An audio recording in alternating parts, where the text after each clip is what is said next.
All right, so we're going to get started with our Mexico panel that focuses on the rights of Indigenous women in Mexico. Again, thank you guys so much for joining us for our JILP Symposium.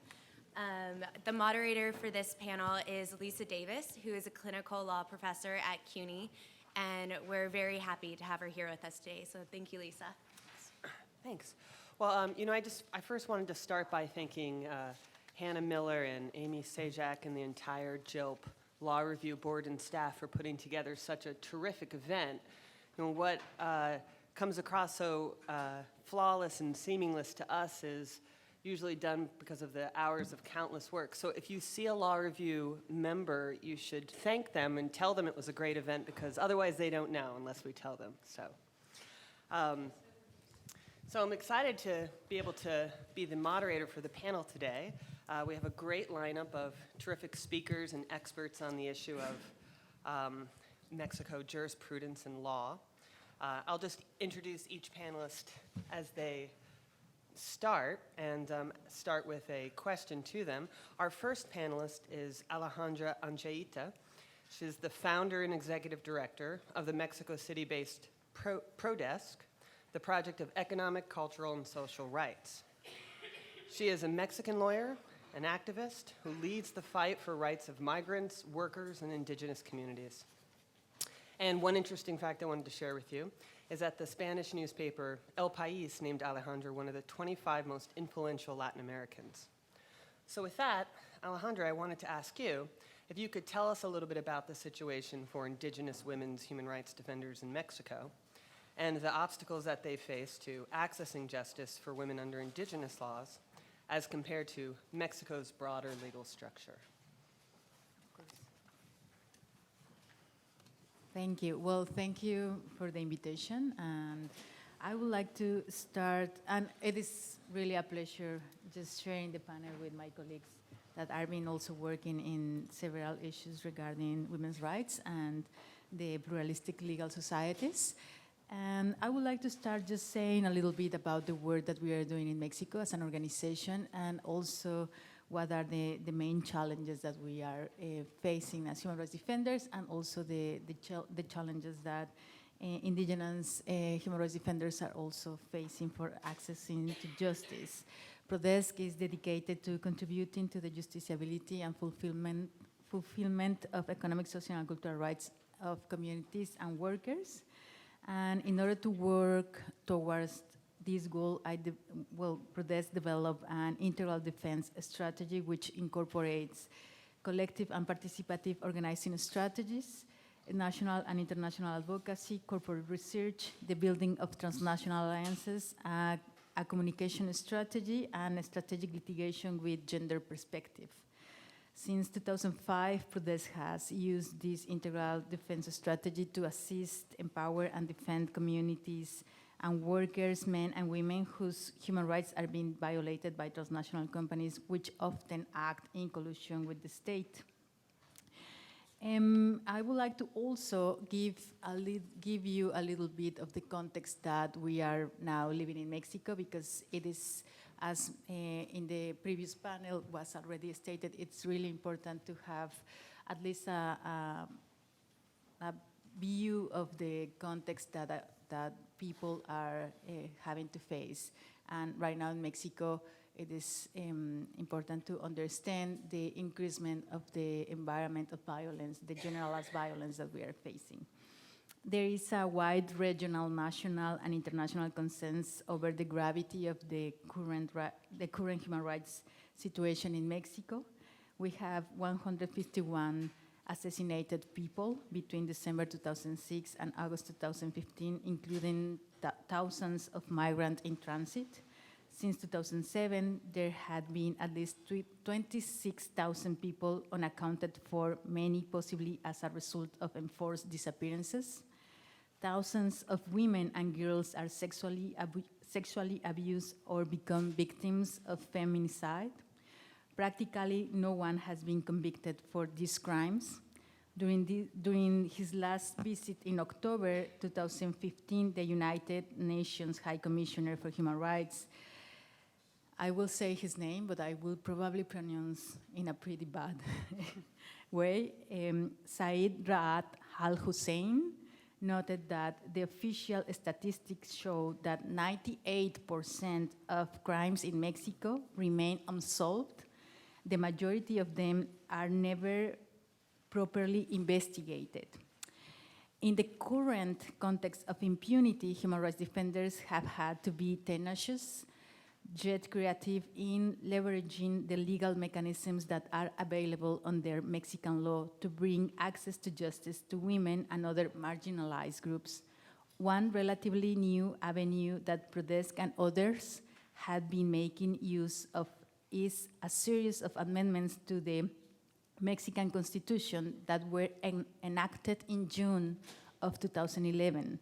These amendments, known as the Human Rights Amendments, in a sense give human rights protections contained in international treaties to which Mexico is a signatory, the same legal authority as provisions of the federal constitution. This provides human rights defenders a powerful new tool to litigate cases premised on international human rights standards within the Mexican judicial system.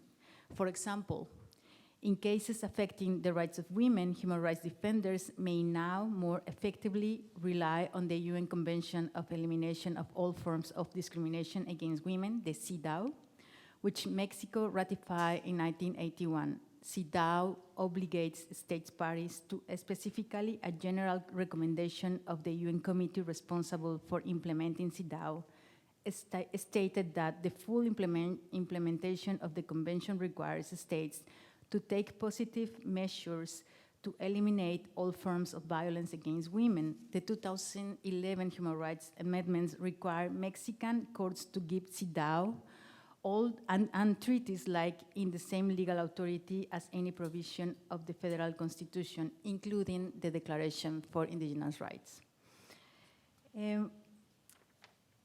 Regarding the first question, I would like to also say that I have to clarify that in our work as human rights defenders in Prodesc, we are operating within the Mexican federal judicial system and not necessarily under the indigenous mechanisms in different communities. I think that will be more developed with the next panelist. But in order to evaluate the situation for indigenous human rights defenders in Mexico, we must first look at access to justice for indigenous communities in the country more generally. As I discussed earlier, the 2011 Human Rights Amendments to the Mexican Constitution provide a powerful tool to bring international human rights standards to bear on cases within the national system. In the cases that Prodesc has litigated, international treaties have been particularly relevant with respect to the rights of indigenous communities.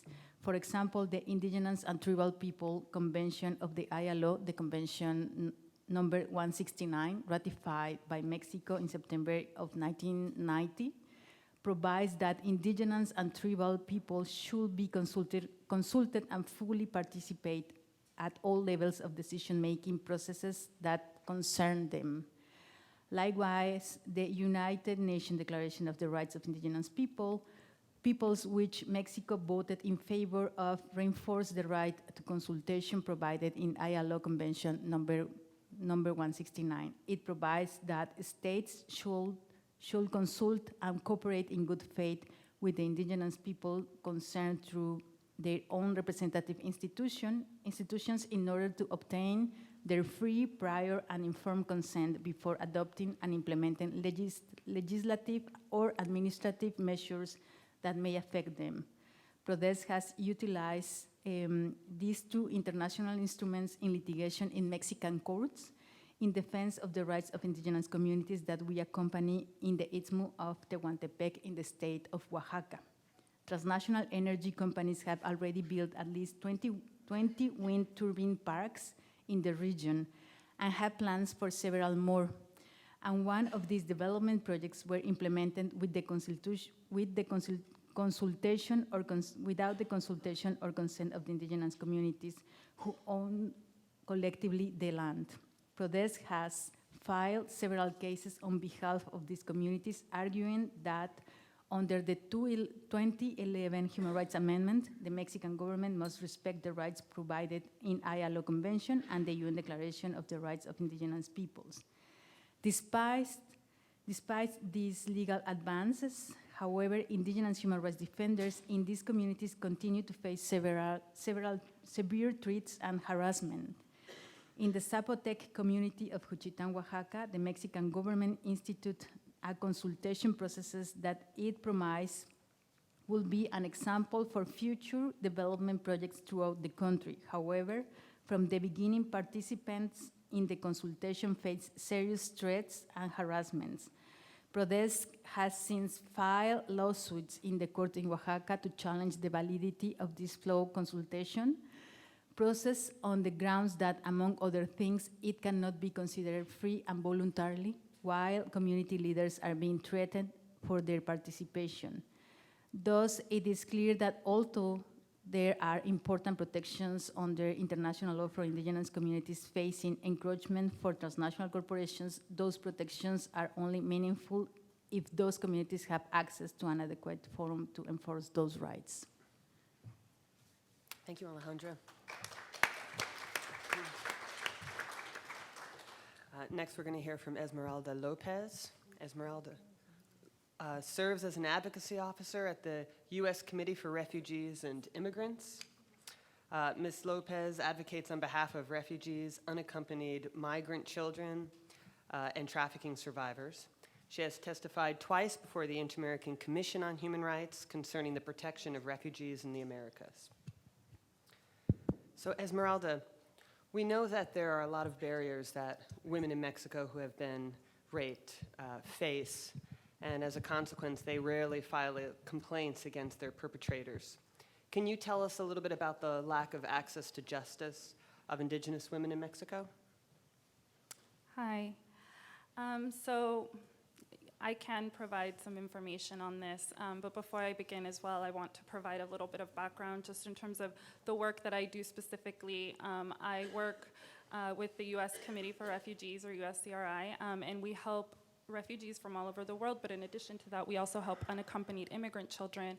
The large percentage of them are Central American and Guatemalan specifically, with a high percentage of them being indigenous. So I do work in DC on those issues, and I also, in my free time, am a country specialist for Mexico, a country specialist for Amnesty International USA. So I call attention to human rights abuses that are going on in Mexico here in the US.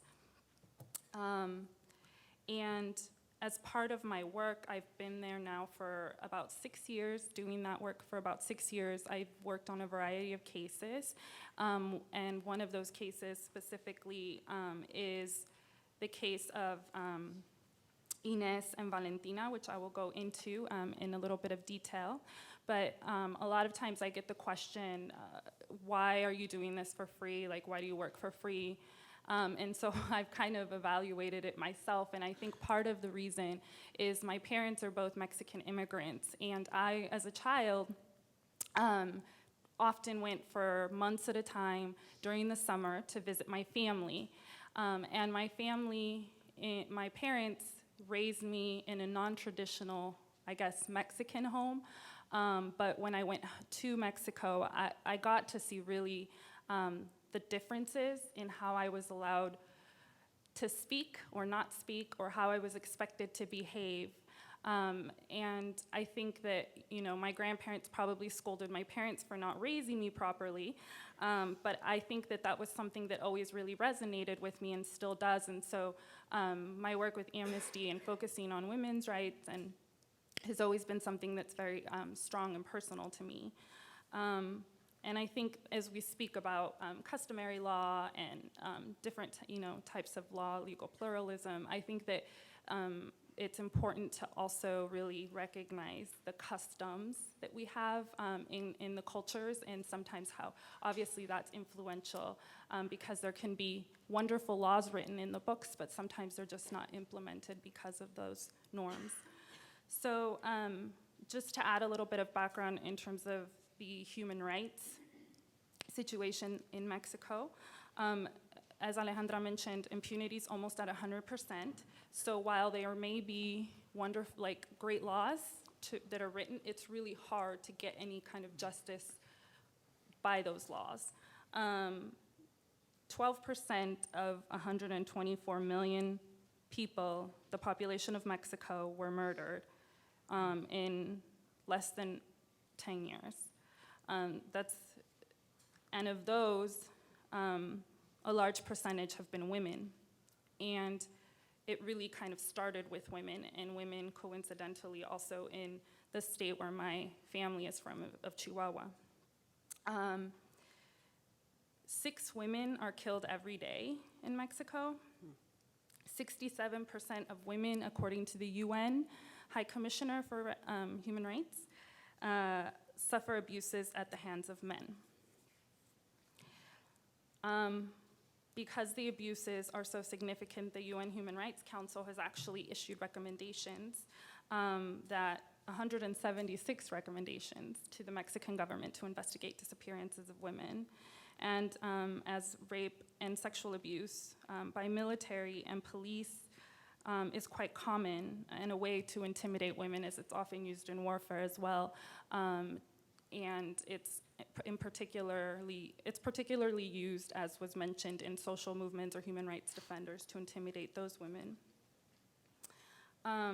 One of those cases that I won't go into detail is the Women of Atenco case, which is a case of female protesters that were sexually assaulted and detained and suffered all kinds of abuses that still are waiting for justice.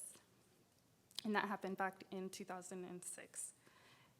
And it actually happened, I should highlight, that it happened in the state of Mexico, which was being governed at the time by the current president of Mexico. Gender alerts are now exist as a result of the increasing violence in Ciudad Juarez and Mexico City, which is kind of a victory in a way, because at least it's the government recognizing that there is some kind of need for this. And in terms of indigenous women, in the case of Inés Fernández and Valentina Rosendo Cantú, I have worked as an advocate here in the US, calling attention to this case. And the case was selected, as all cases are with Amnesty, because they're emblematic. So the story that I'm telling is really something that was picked because it happens so frequently. And it's a good case to really highlight the abuses.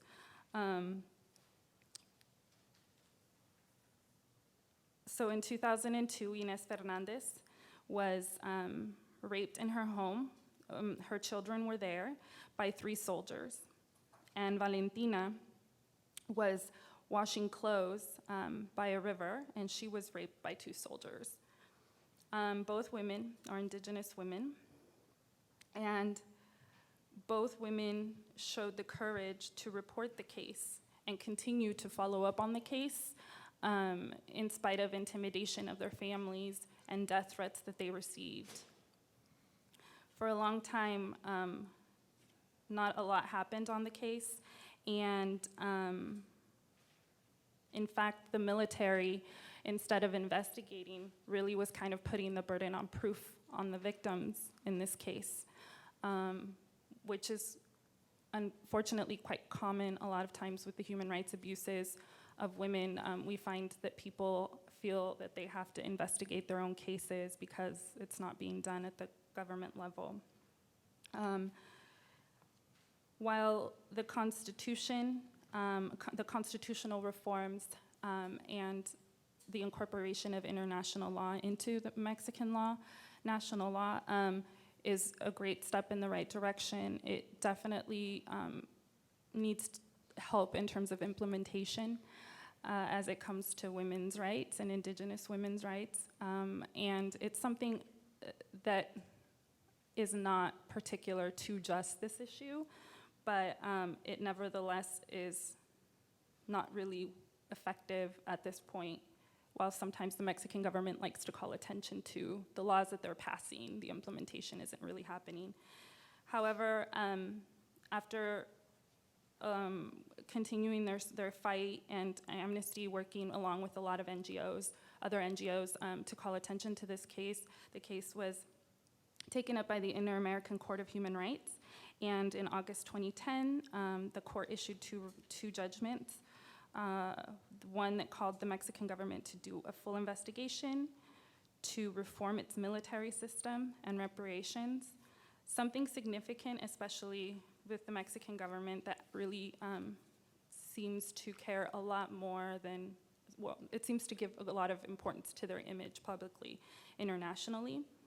And also in 2014, the men who attacked these women in January were finally arrested and detained. And this was very important in general for women, for the struggle of Indigenous women's rights, because it was recognized at such an international level, and it really can give, hopefully, women the courage to keep doing the same as these women have, and the government not to.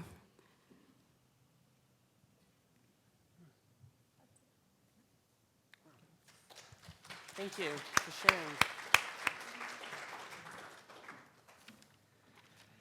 Okay, well, with that, our next speaker is Rachel Cedar. Rachel has held the post of Senior Research Professor at the Center for Research and Graduate Studies in Social Anthropology in Mexico City since 2007. She is the Associate Senior Researcher at the Michelson Institute in Bergen, Norway, and an Associate Fellow at the Institute for the Study of the Americas at the University of London. And Rachel, could you tell us a little bit about the current rights situation of Indigenous peoples in Mexico and the prospect for Indigenous autonomies and greater gender justice?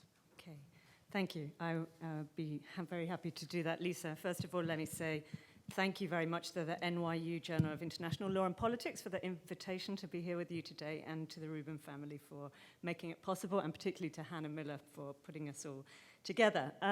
Just to give you some background fast about legal pluralism in Mexico. As Hannah said, Mexico has one of the largest indigenous populations in Latin America, 17 million people. It's 15% of the whole population.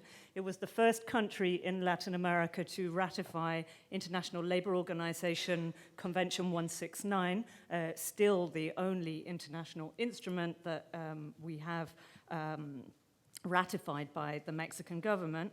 Yet legal pluralism isn't formally established as constitutionally until 2001. Although there was a prior constitutional reform, it's not till 2001 that we have a very limited, very ambiguous constitutional reform, which takes place following the Zapatista uprising. It was supposedly to come out of the implementation of the San Andres peace agreements that was subsequent to the Zapatista uprising. Yet, although reform of Article 2 of the Mexican Constitution does recognize indigenous peoples' rights to self-determination through community-based autonomous forms of governance, the form that those autonomy arrangements were to take was left up to the legislatures of the states in Mexico, of the 31 states of the Mexican Federation. So there were specific clauses to ensure that there was a right to self-determination. They were very clear about human rights guarantees. The dignity and integrity of women is mentioned within Article 2, and their equal rights to vote. But the 2001 constitutional reform doesn't recognize specific territories, and it doesn't recognize indigenous jurisdictions. So effectively, what that meant that the rights of indigenous peoples to their ancestral territories is still subordinated to existing property rights. And some of the conflicts that Alejandra mentioned with transnational corporations about indigenous land are very much related to this ambiguous constitutional position, although, of course, that's changed with the reforms in 2001. As she said, international human rights conventions instruments now become part of the constitutional bloc in Mexico, and that makes it possible to litigate, to judicialize some of these claims in a way that it wasn't possible before, because even though we had this recognition in 2001, effectively, in law, indigenous people were still objects rather than subjects of rights until 2001. Interestingly, in the political and legislative debates that preceded that reform in 2001, many Mexican politicians, many of them who'd really never cared or mentioned anything about indigenous women's rights before then, suddenly became defenders of indigenous women's rights, alleging that customary law, or usos y costumbres, uses and customs, as it's referred to in Mexico, indigenous governance and law, was going to violate women's rights to equality. And that if you approved the constitutional reform, effectively you were going to legalize discrimination against indigenous women. And the interesting, amazing thing that happened at that time was that Zapatista leaders, women Zapatista leaders, went and addressed the National Congress. And specifically Comandante Esther Zapatista, Comandante Esther, and another leader, Maria de Jesus Patricio, now a traditional healer and a member of the National Indigenous Congress in Mexico. And both leaders referred, you can find their discourses on YouTube, and I would commend you to do that. They're quite incredible. But both of them referred, very importantly, to indigenous rights to culture, but also to the efforts of women within those communities to transform cultural traditions that oppressed and excluded them. And one of the very important documents in Mexico has been the Zapatista Women's Charter, which was drawn up by women in the movement, setting out women's rights as indigenous women to autonomy as part of their collective rights as indigenous peoples, but also specifying women's rights within those autonomies, such as deciding who they wanted to marry, how many children they want to have, how they space their families. And that document was incredibly influential, not just in Mexico, but amongst indigenous women all through Latin America. My research team works across Latin America and with indigenous women leaders, for example, in Ecuador, who have been influential, were influential in the constitutional reform in Ecuador, which includes a clause basically stating that indigenous autonomies have to protect women's rights within those autonomies. And they told me how they'd been inspired by the Zapatista Women's Charter from Mexico, from people who had come from Mexico, and they'd learned about that from them. So across the continent, indigenous women have mobilized to demand recognition of their collective rights as indigenous peoples. So they've challenged the racism that is implicit in universalist discourses and frameworks, but at the same time they're working to transform their communal institutions and practices to redefine women's rights. Okay, so we've had then very constrained constitutional recognition, very ambiguous, very far from the kind of claims, the autonomy claims made by indigenous peoples' movements in Mexico, and certainly very far from the rights to self-determination, which are set out in the 2007 UN Declaration on the Rights of Indigenous Peoples. At the same time, I can never remember what I've got on the next slide. Okay, that is the one. At the same time as we've had these pro-indigenous reforms, we've had other structural reforms which have allowed for the privatization of collective lands of indigenous people and facilitated transnational investment in the energy sector. Again, the conflicts in the Istmo de Tehuantepec that Alejandro was referring to as one key case of this. And what that's basically done, similar reforms elsewhere in the world, I'm sure we may hear about in other contexts, but it's facilitated land grabs of indigenous peoples. So most of the cases that are judicialized today are focused on defense of territory and rights to land and natural resources.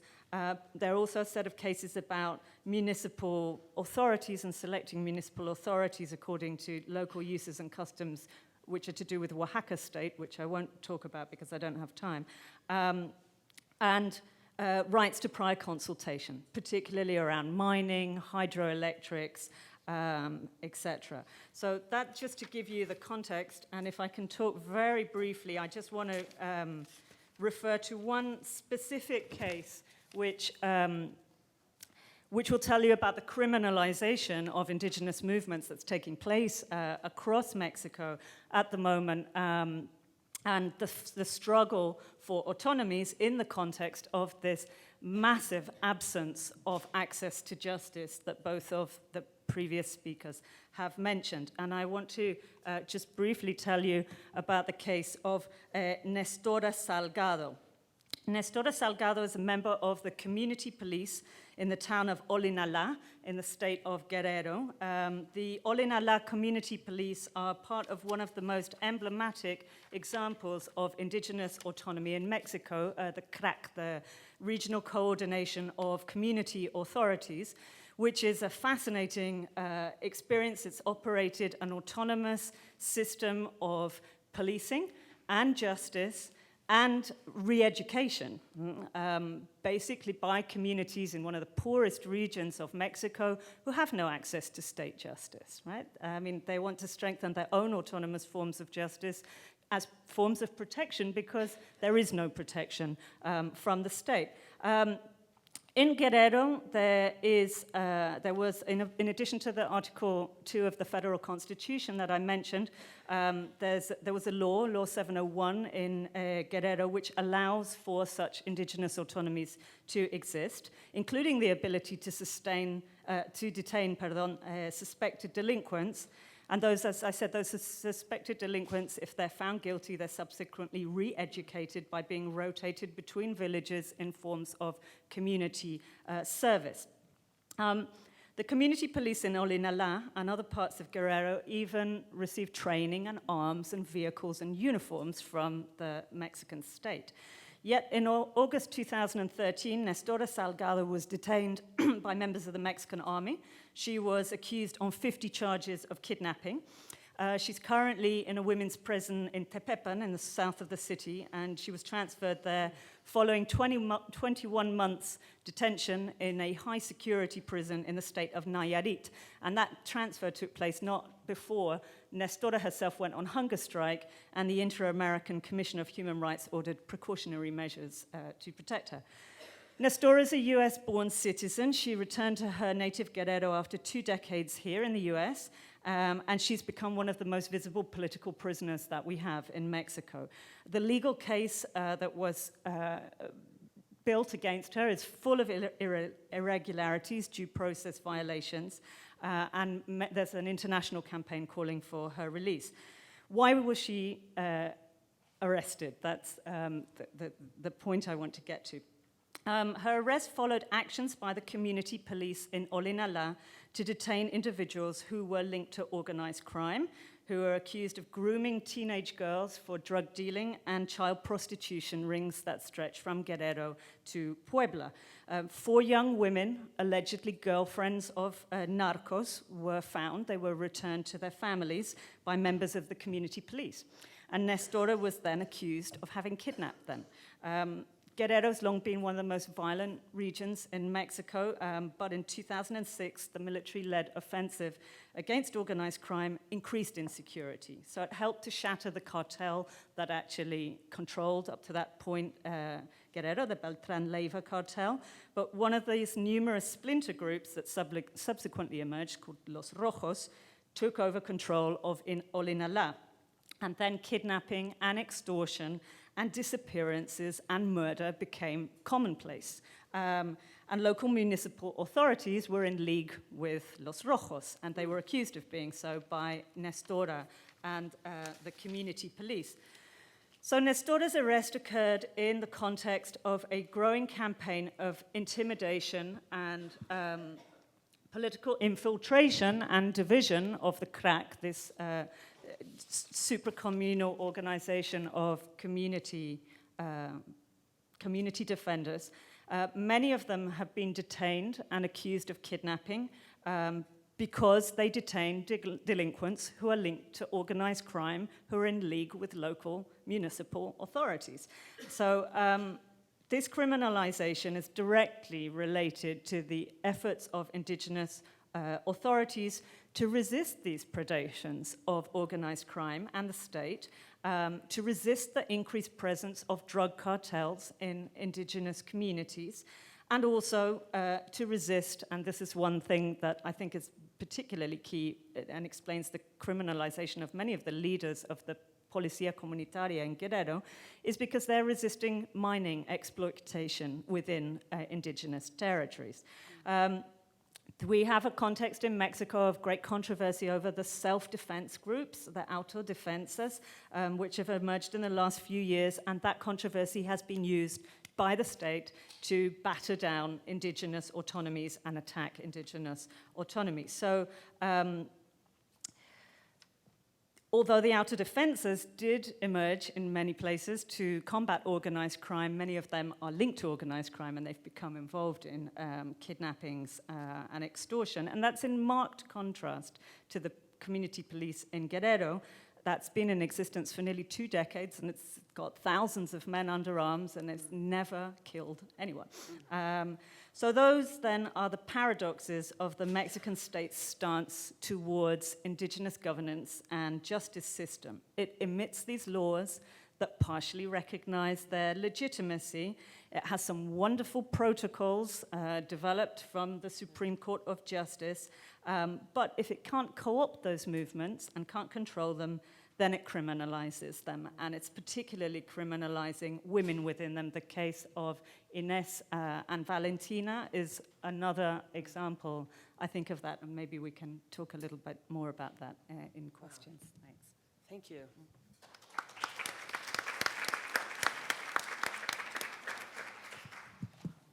So we will take questions from the audience. If you have a question, you want to write it down on the cards and the pens that are provided on your tables. The Law Review staff will come by and collect them from you. And I have a question we can start with as we're waiting for some questions to come in, which is following up on what you were just talking about, Rachel. Can you talk a little bit about the strategies that Indigenous women and their allies have developed to increase gender justice? And I would also invite other panelists to speak on that as well. Thank you. Lots is the, is the brief answer, but let me try and set out some. I think the first thing I want to say is that it's really important in this debate about women's rights and legal pluralism to have an intersectional approach to thinking about discrimination and violence against women. Right? Indigenous women in Mexico, like most women in Mexico, lack access to justice, but they're denied access to justice because they are women, and because they are poor, and because they are indigenous. And so indigenous women themselves have insisted very much on the need for an intersectional approach. So working to strengthen autonomies and indigenous women's rights within those autonomies. So it's not a zero-sum trade-off between one thing and the other. And the other thing that they emphasize, which was mentioned by Professor Muno in the first panel, is that indigenous law is dynamic, right? Indigenous law changes. And we need to read it in context. So the question really for all of us working in alliance with Indigenous women's organizations is, how do you strengthen their demands for greater voice? How do you support greater gender justice? I think, Professor Ibrahim, you were saying in the first panel about courting the mullahs, right? If you don't have male allies within communities, then the fight for greater voice for indigenous women is almost impossible. So one of the strategies has very much been to cultivate those kind of alliances with male leadership who are in favor of a greater role for women in their community leadership. The other thing to say is about the importance of language in these debates about legal pluralism and women's rights, and finding decolonizing languages to talk about women's rights and legal change and law and legal change. And some of the work I do in Guatemala and in Bolivia, indigenous women have mobilized around concepts of complementarity, Andean notions of complementarity and duality, to talk about their struggle for voice and greater gender justice in languages that are their own languages, right, that have more resonance. So again, context and position. I mean, there are many, many examples I could talk about, and I think Hannah was mentioning the alliances in Quetzalan in Puebla, so I won't talk about that, but that is a very important example. But here, I just wanted to end showing you, these are women promotoras de justicia, women justice promoters in the community police in Guerrero. They're a workshop being run by indigenous women themselves who are trying to have a greater role in the adjudication of cases within indigenous customary law. It's a real uphill struggle, right? I mean, it's very patriarchal leadership context, but slowly women have made more and more spaces to be able to talk about gender justice in the adjudication. I should also say that the current context, which we've all talked to you about, of a human rights emergency and growing militarization across the country, definitely does not favor women's rights in general and indigenous women's efforts to have greater space at all. The more men you have walking around with guns, and that being seen as a means to adjudicate conflict, the more difficult it becomes for women to open up spaces within their own organizations and claim voice. So I think that the general context really has been very uphill. The other thing I just wanted to say briefly about the Inés Fernández case that Esmeralda mentioned, one of the amazing things about that case, right, they were raped. You would think that's the most individual of crimes, right? One of my colleagues was special anthropological expert witness before the Inter-American Court and for Inés's case. And Inés and her lawyers argued that the rape should be seen as a collective violation of the collective rights of the Mepa people, of which she is a part. And the court, the Inter-American Court, accepted that argument, and the reparations are collective, right? Actually, they didn't go as far as what Inés wanted. She wanted the military out of Guerrero altogether. She said, why can't we argue for demilitarization of the whole of the state? And I think her lawyers said, we're never going to win that. Let's go for the winnable argument. But this is another strategy, right? Things that are framed in law as being individual rights violations, but are understood by women in context as being a collective violation, not just of their bodies, but of their territories and of their peoples.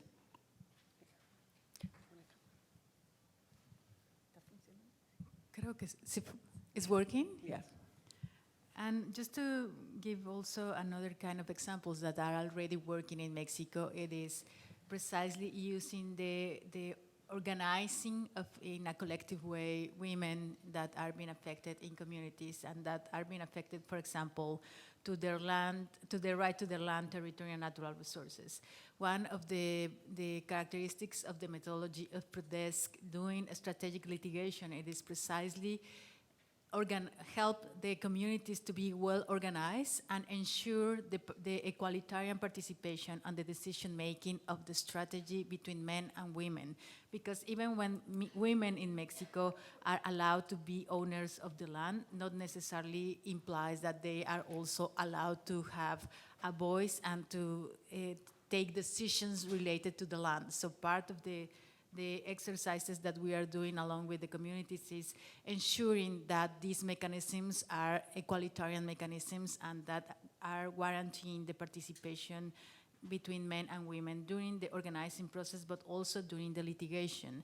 Another important strategy that is working very well, I think so, it is also the creation of national and international networks of human rights defenders and women human rights defenders, and integrating the indigenous human rights defenders in these networks are also helping to underline the three vulnerabilities that indigenous women have for being women, being indigenous, and being poor, and how these vulnerabilities are also a part of the obstacles for accessing to justice when violations are occurring to their land, to their territory, but also to their human rights as human rights defenders.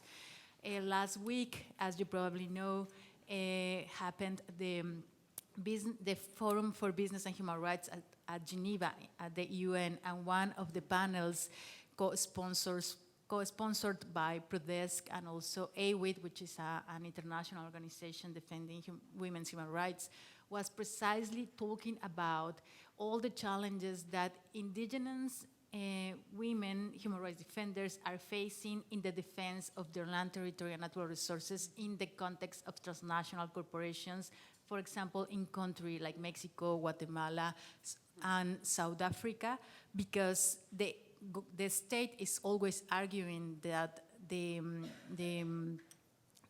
state of law is pretty weak for defending human rights, but it is pretty strong defending the interests of transnational corporations. So talking publicly about all these challenges, I think it is another important strategy that women human rights defenders we are trying to do, and also giving the space and ensuring the space for indigenous women that are defending their own rights.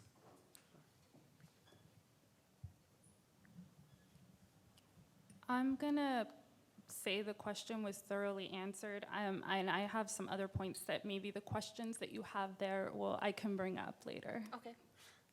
Great. Well, we can turn to our first audience question. It says, in the global discourse, there's very little attention paid to the link between neoliberal economic policies of acquisition and violence against women and limited access to justice for indigenous women.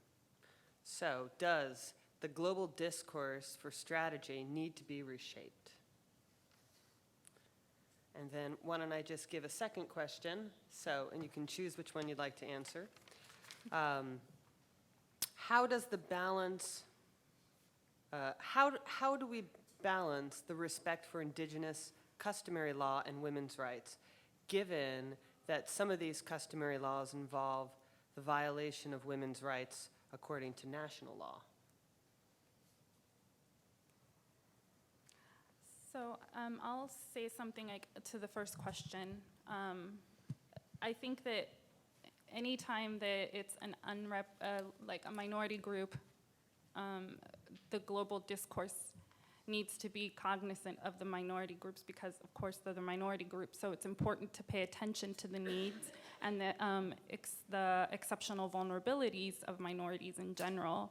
I think one of the things that I failed to mention, and I don't know if any of us really mentioned it, was just generally the levels of discrimination within Mexico that have been documented very well against indigenous persons, just in general. So the global discourse in recognizing the importance of their vulnerabilities, their exceptional vulnerabilities, I think is something that really is kind of moving now and still has a lot of room to grow. And I think that there's two other points that I'd like to make. I had an example that I didn't mention of a case in which her name is Jacinta Francisco, and it was a case in which she was detained for 3 years and never given access to a translator and forced to sign papers that she didn't understand. And there is a law on the books that makes it so that the General Law of Linguistic Rights for Indigenous People that recognizes the importance of indigenous languages and the protection of them. Nevertheless, in practice, it's not something that really has been given sufficient value.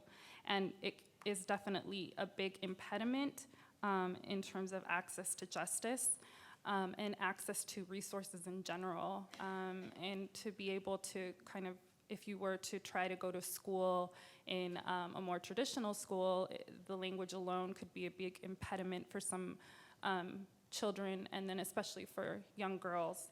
And another thing I would mention is that personally, a good friend of mine works at the Organization of American States, particularly on indigenous rights, and he himself is indigenous. But one thing that he kind of mentioned, and I think is important just in terms of looking at the global discourse of indigenous people's rights, is that he was expected to know the rights of indigenous peoples and the cultures, but he told me that's ridiculous. How can I know every indigenous group? There's so many languages, there's so many different practices.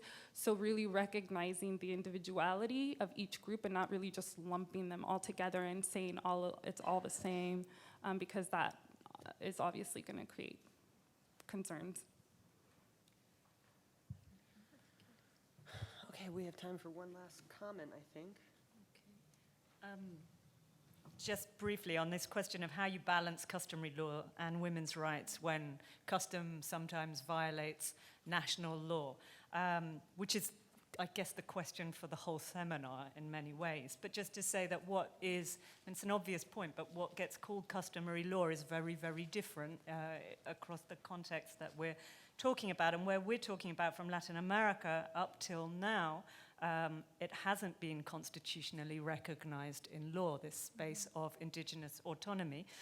We're very much talking about historically subordinated groups, and we're also talking about a regime of international law which doesn't define what custom is, right? It defines spaces for autonomy, and within those spaces for autonomy, there are many, many, many different kinds of custom and many different processes of trying to change custom. And there are also many, many examples of violations, patriarchal violations of women's rights. Just to give you one maybe example from Oaxaca, and maybe a case that you will have heard about, of Eufrasina Cruz, who was a Zapotec woman who, there was a reform in Oaxaca in 1995, actually before the 2001 reform, which recognized indigenous customary law, usos y costumbres, for electoral purposes. It was partly a maneuver to shore up the electoral power of the PRI, who were losing electoral power in Oaxaca. But what it did when it was first passed in 95 and 98 was there was an exception clause about parity, well, about quotas. There were quotas in place nationally for women. We now are moving towards a parity regime. And initially there was an exception, said, okay, it doesn't, in the usos y costumbres municipalities, that doesn't apply. They don't have to have quotas for women, right? And the results were so terrible in terms of returning women to municipal office, and Eufrasina was actually elected and then denied access to office by the men in her community, who said it wasn't custom to have women in municipal office. It's a complicated case, but what then happened was that there was legislative reform to say no. Yeah, you have to have quotas, and you have to have parity. Right? How that will play out, we will see. We're still seeing. But I think, when you have a positive confluence of national laws in most of Latin America, we're moving towards parity electoral regimes. There are questions about how that might be implemented within indigenous communities, and that's a complex discussion about political strategy. But there are no exception regimes, right? And I think that is the point, right? That whether the laws are applied is the second case, right? I mean, what Alejandra's talking about, Mexican law says women have equal rights to land ownership, right? But they don't enforce any of it, right? So that's why you have then NGOs working with indigenous organizations within plural legal systems to try and strengthen women's access to land, particularly, as well as to political office. And just to give also another quick example about how we can just see this discussion about the customary law and the federal law, and how sometimes the customary law is also in contradiction because the women's rights. And in 1999, the revolutionary law of the Zapatista women just was a pretty good example about how indigenous women have an internal discussion with their own communities about how they wanted to maintain the usos y costumbres that dignify them as women, but they were also fighting inside, internally of the communities to change the usos y costumbres that were attempting against their rights as women. So I think that was a pretty good example about how the customary law is always changing and is dynamic, and how ensuring the equal participation of indigenous women in the discussions of the customary law is also a pretty urgent strategy to maintain the dynamic, the progressive dynamic in the customary law. Well, with that, that concludes our panel for today. There will be a coffee break, and then the next panel will start. And I want to thank everyone for coming and speaking, and thank you all for listening.